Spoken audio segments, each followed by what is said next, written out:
lesson number 9, which is words matter. So choose wisely. In our world today, and I've told you I've dated myself. I've been in this for a very long time. My very first duty assignment, I had a typewriter on my desk. I had the big, huge metal filing cabinets behind me. I had the paper, the paper copies and the carbon copies, all of it. I've been through it all. When computers first came out, we had a computer, A1 computer. We had a computer that was in a computer room. When email came out, the commanders and the leadership were the ones that got email addresses, not everybody. When the internet came, when the internet started really blowing up, it was, be very careful what you do on the internet. And now, now we have social media. So there's so much and everything's going so fast. Text, when you read something, it does not easily convey intent. It does not easily convey context. So as the administrative professional, our job, I believe, is communication. And so that's why I say lesson number 9 is that words matter. So choose wisely. I make a very conscious decision to be deliberate in a lot of my wording, especially when I'm talking to other people. So and mainly because I'm a kind of a closet introvert. I do not like talking to people on the phone.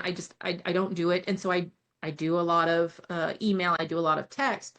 And one of the things that I have learned that really helps is I lead with the positive. Don't lead with, I'm sorry. Lead with, thank you.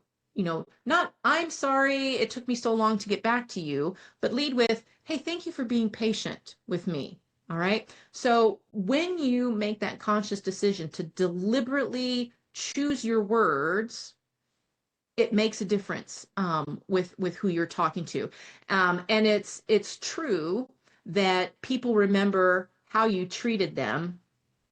So I have one story. So I've got a story that when we were at the Pentagon, we had a red phone. It was a red phone, and it was hooked up to a couple of different leaders in the Department of Defense. And one of them was Secretary Rumsfeld at the time. He was the Secretary of Defense, and nobody touched the red phone except for the general. But unfortunately, he was out. It didn't ring very often. I mean, I think the whole time I was there, maybe rang 3 or 4 times.